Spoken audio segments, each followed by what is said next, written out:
De retour sur le plateau du Grand Soir, je vous l'annonçais, il est avec nous, le consultant politique Agapit Napoléon Mafoulican. Vous avez suivi nos échanges avec nos invités. Peu ou prou, vous avez déjà évoqué vous avez déjà tracé quelques signaux dans vos premières interventions. On revient sur la même chose, le manque de patriotisme, ces valeurs-là qui sont très très loin de nous aujourd'hui. Bon, en fait, on dit la même chose. Oui, on dit la même chose parce qu'on le constate en disant que, en fait, c'est au niveau de l'État que ça doit être impulsé.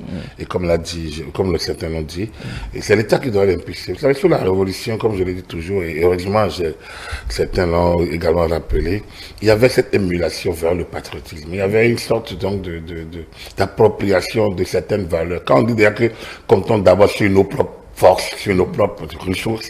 C'est comme je te le dis, mais tu te sens fier.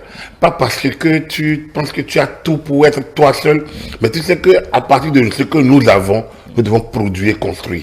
Et on ne peut pas aller chercher tout dehors. Vous ne pouvez pas savoir combien moi ma fierté a été fouettée lorsque nous avons organisé les dernières élections pratiquement avec tous nos moyens. On n'a pas attendu des partenaires techniques et financiers pour organiser nos propres élections. Ce n'est pas le cas de la LEPI de 2011 par exemple. En 2011, les partenaires techniques et financiers finançaient la LEPI et pour financer la LEPI, pour aller aux élections avec la LEPI, il fallait aller prendre l'encre chez tel partenaire technique et financier, aller prendre le cachet chez tel partenaires techniques et financiers, et tout ça, on a l'impression qu'on n'est plus souverain, on n'est plus un État.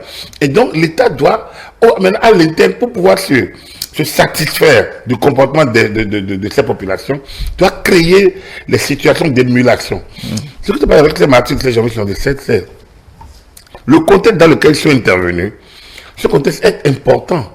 On était en pleine révolution. Parce que, bon, quand on dit martyr, beaucoup de gens considèrent un peu de ne pas comprendre de quoi, même s'il y a des éléments qu'on va essayer de jouer. Mais le problème est simple. À l'avènement de la révolution en 1972, il y avait toute l'élite, plus ou moins au centre à gauche, qui a accepté, qui a adoubé les militaires parce que on estimait qu'enfin, il y en a qui ont un langage différent. Et comme les gens connaissaient déjà le lieutenant-colonel Mathieu Kérékou, le commandant Kérékou à l'époque, donc les gens se disent, avec eux, ça va être mieux. Donc c'est déjà d'abord ça. Ils ont mis fin à la pagaille qui existait avec la parcellisation du pouvoir, la clanisation et tout autre chose. En 1972 et 1974, il y a eu cette option marxiste-léniniste et la création de la République populaire du Bénin avec la nationalisation des sociétés d'État. Un certain nombre de choses, nous parlons de Don Carlos, ce qu'il a fait partir par exemple. Parce que tout ce Carlos était connu comme zissouiste, comme proche du président Émile Dalin, c'était ça à l'époque. Donc, il n'était pas militant sans doute, mais il y avait ce rapprochement. Donc, du coup, lorsque on a devenu la République populaire, alors l'État a nationalisé les sociétés d'État, les sociétés privées et autres. Beaucoup ont quitté le pays par peur de ne pas pouvoir de faire l'objet de chaque à l'homme. Parce qu'il y en a qui ont vertement lutté contre l'avènement du marxisme-léninisme. On n'a pas besoin d'idéologie à l'époque. Donc, leur départ a créé à l'international un front. Ils les ont mis en front parce que, comme d'ailleurs le Béninois se comporte d'armée d'hier, le Béninois d'aujourd'hui, tant que je ne suis pas là, rien ne doit marcher. Donc, de l'extérieur, ils ont organisé la rébellion. Et certains parmi eux, qui sont dans les hautes sphères, qui connaissent un peu ont pu, disons, avoir le soutien d'une partie de l'État français de l'époque, qui, lui, s'est accoquiné le Maroc et le Gabon. C'était ça, à l'époque. Le réseau d'Énard était en pleine floraison. Donc, le 17-10 a fêté, a pris le départ donc du Maroc, par exemple, avec l'escale à Libreville, quelques problèmes techniques qui ont fait qu'ils ont atterri très tardivement, mais donc l'effet surprise n'a plus avoir lieu puisque l'éclat du jour a commencé par dominer les ténèbres et donc du coup le coup a échoué. Et par chance pour le régime, il y avait des Nord-Coréens, des institutions nord-coréennes sur le terrain qui ont accompagné, qui ont aidé les médias français. Donc voilà d'abord le principe. Ça veut dire quoi? C'est des Béninois qui ont utilisé les services de mercenariat contre l'État béninois. Et normalement, ça doit être dénoncé. La conférence nationale a eu cette faiblesse de ne pas aller dans les vertus, de ne pas aller dans les valeurs. Elle avait juste comme mission, comme envie de régler le problème de Mathieu Kérékou, c'est-à-dire c'est de prendre leur vengeance sur le système de 72, 114. C'était ça. C'était plus une rencontre de vengeance, il faut le dire, de rapport de force, que une rencontre qui a construit quelque chose dans le durable. Et donc, elle était opportune à l'époque. On devait la saluer parce qu'elle nous avait quitté une situation d'incertitude vers une situation plus ou moins cohérente. Mais il n'y a pas eu après les consolidations qu'on devrait avoir. Et ces consolidations auraient dû nous permettre de voir la question patriotique, la question de l'éducation à la citoyenneté, la question de l'appropriation de la citoyenneté, la question de l'appropriation des valeurs. C'est des questions qu'on devrait fouetter. C'est pire, mais c'est des questions qui sont plus importantes que la lutte contre la corruption. Oui. Parce que la lutte contre la corruption n'est que la déclinaison de l'absence de l'autorité, de l'absence du sentiment patriotique. Lorsque vous aimez votre État, lorsque vous avez la valeur État comme boussole, vous ne pouvez pas détourner le bien de l'État. Donc, même la corruption n'est qu'une déclinaison de cette situation-là. C'est pour ça que je vous dis, on n'a pas réglé ces questions. On dit le travail, on n'a pas des grèves. Mais les gens font la grève parce qu'ils n'ont pas la notion, ils ne savent pas la notion du service. Le service a un contenu. Le travail est une vertu. Donc, lorsqu'ils n'ont pas cette notion, et ils ont l'impression que ils travaillent pour l'État. L'État est graisseux, l'État est de la Grèce, l'État est dodu, l'État est infaillible.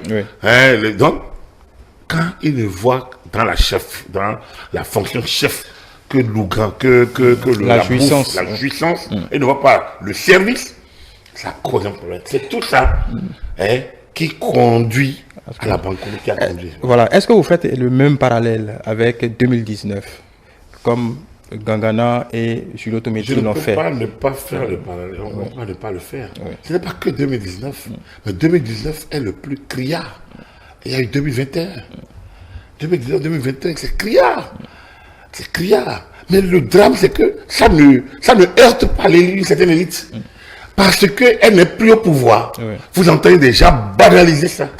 Et c'est inquiétant pour la République. C'est inquiétant pour la valeur république. C'est inquiétant pour la notion du vivre ensemble. Parce que lorsque le Daomédien n'a pas évolué, on se rend compte que la cabale, c'est quand je ne suis pas au pouvoir, les autres se mettent en cabale. Ils forment un front de dénigrement. Un front pour faire tomber l'État. Et lorsque l'un d'entre eux prend le pouvoir, il devient encore la risée. Et l'autre qu'on a tenté de faire tomber, lui se retrouve dans le camp des baroudeurs d'hier.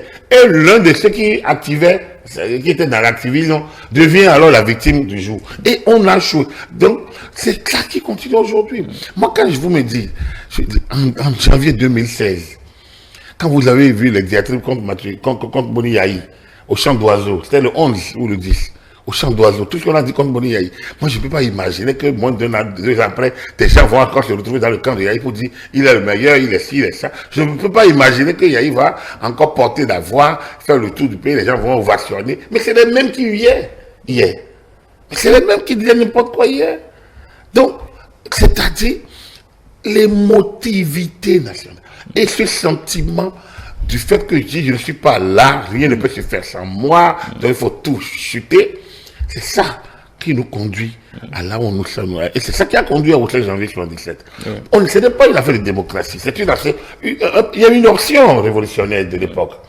Mais les gens utilisaient les moyens normaux, mais ils auraient pu prendre le pouvoir. Et ça aurait donné encore lieu à un bain de sang. La révolution de 72 n'a donné lieu à aucun bain de sang. Mais en 1977, il y aurait eu bain de sang. Et il y a quand même eu des décès. Puis on parle des martyrs. Donc, c'est dire que, et pourtant, à la conférence nationale, on a amnistié, on a demandé que ceux-là, qu'on cesse toutes les poursuites. Et ceux-là ont bénéficié d'amnistie. Ils sont rentrés au pays. Personne, aucun d'eux n'a fait son mea culpa. Il n'y a pas eu de mea culpa. Nous sommes dans une société où on ne connaît pas l'acte de contrition que on récite mécaniquement, on l'entend dans l'église, il ne peut même pas le réciter. Justement, ça veut dire que cette histoire d'amnistie nous vient de loin. Comme Delphin Gagana l'a dit, si on avait mis des mots sur ce qui était arrivé, quitte à même à amnistier les gens, on ne serait pas en train de rejouer cette pièce aujourd'hui. Vous avez raison, parce qu'il y en a qui ont assumé des responsabilités et qui ont même nié, alors que leurs noms étaient dans les documents qui ont été attrapés, qui ont été réceptionnés, parce que en partant, comme ils ont été pris en déroute, le décès a décollé de manière catastrophique, et donc on laissé un des leurs et plein de caisses de munitions et de documents. Donc, c'est là que le régime a vu les tenants et les aboutissants de ce coup-là, c'est les Béninois, c'est Dalmen hier. Donc, c'est cela le problème. Ne pas le dire et ne pas le répéter fait que les mêmes causes produisent les mêmes effets. Aujourd'hui, on réclame amnistie encore, et pas des moindres. Non seulement on réclame, mais on ne fait même pas acte, on ne donne pas acte à la juridiction, on attaque et la juridiction, on attaque et les faits, on attaque et le jugement, on attaque tout. Et on estime qu'il faut nécessairement aller à l'amnistie. Ça pose, c'est pas les hommes en cause qui sont le problème, c'est le mécanisme qu'on met en place pour penser qu'on peut affaiblir l'État aussi facilement. Alors qu'on est dans cet état-là, c'est cet état qui est même la sécurité même. Lorsque l'État a été désagrégé au Sahel, ouais, tout ce que nous disons depuis longtemps, lorsque l'État zaïrois a été désagrégé, ouais, la RDC est devenue bon, maintenant ça se stabilise, c'est tant mieux. Quand l'État est déstabilisé, en une petite partie de sa territorialité, il se pose un problème de sécurité collective. Or, c'est ce qui s'est passé en 1977, question de sécurité collective, le régime s'est radicalisé, et nous a conduit vers la banqueroute parce qu'on s'est équipé en armes avec 10 ans de moratoire. 10 ans de moratoire nous conduit en 87. Il n'y avait plus les moyens pour payer. On a dépensé beaucoup d'argent dans le procès. Et ça, Maître Robert de Soie a eu l'occasion d'en parler, j'espère. Et donc, tout ça nous a conduit en 87, où la brabégie dans la gestion également des cadres a conduit à la banqueroute au recours au FMI. C'est tout ça qu'il faut repenser. J'ai l'impression qu'on ne le pense pas. On continue d'avancer avec les mêmes tas, avec les mêmes méthodes, avec les mêmes manières. Alors que ça fait des décennies. Yeah. L'agression, ça bientôt 5 décennies. Yeah. Et pourtant, ça se poursuit, on ne tient pas. L'autre appareil de l'éducation nationale, oui, c'est vrai. Sur la Révolution, il y avait un ministère de l'orientation nationale, l'éducation nationale. L'éducation nationale, ce n'est pas que l'enseignement. L'éducation est tellement plus englobant. Et ça, je suis d'accord avec lui. Parce que où allons-nous? Quelles sont les valeurs sur lesquelles le Bénin existe? C'est quoi nos valeurs? On n'a pas de devise. Est-ce que notre devise dit quelque chose encore à quelqu'un? Fraternité, justice, travail. Mais regardons chacun des mots et assurons-nous que nous y retrouvons. Oui. Pas vraiment. Pas vraiment en fraternité. Le gars t'injurie, tape sur ton véhicule, t'injurie sans respect, alors que tu ne vous connaissez même pas. Donc ça c'est. Et au lieu de tu aimes une idée, au lieu de dire non, mon idée, non, l'idée là, je peux compléter, non, je peux ajouter, non, je peux enlever, non, je ne suis pas d'accord. Mais on va te jurer comme si c'était la seule arme. Alors donc, de la fraternité, je ne vois pas.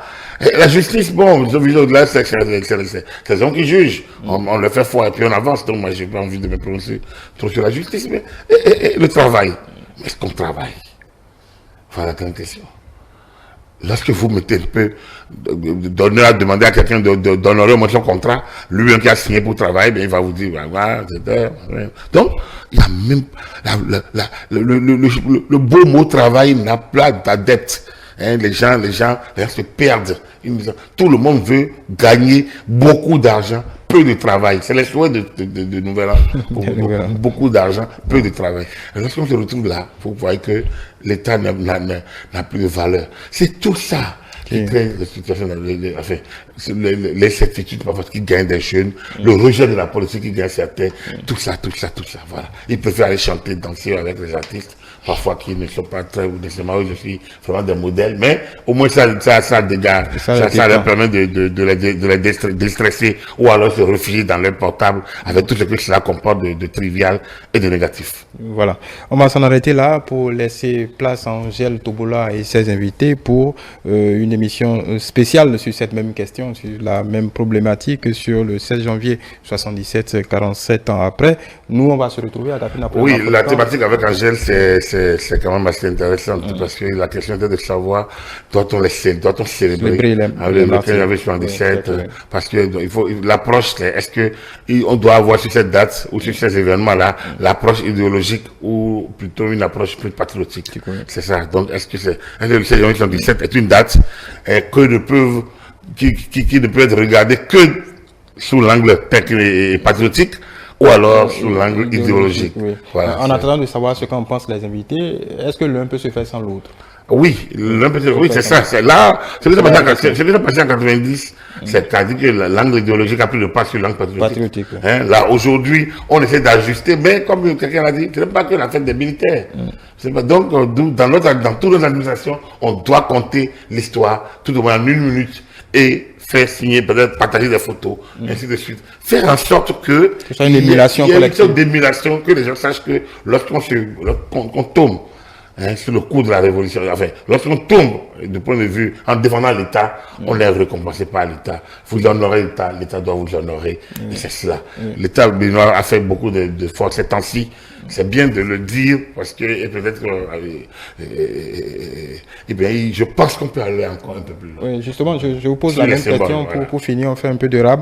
J'ai posé la même question. Est-ce que c'est pas ceux qui sont au front, je ne dirais pas doivent-ils s'inquiéter? Parce que si on ne célèbre pas ceux qui ont fait, on m'a dit, la même chose il y a en 1977, en 47 ans, est-ce qu'ils ne doivent pas s'en inquiéter un peu? À part les dispositions légales que l'État a prises, est-ce que les militaires, en réalité, je ne sais pas si le mot est bien trouvé, ne se sentent pas un peu, n'ont pas des raisons de se sentir un peu seuls? C'est-à-dire qu'ils font leur job, ils tombent et puis ils passent. Non, ils ne sont pas seuls, ils ne sont pas seuls. Vous savez qu'ils sont tombés, tous ne sont pas des militaires, il y a des mécaniciens.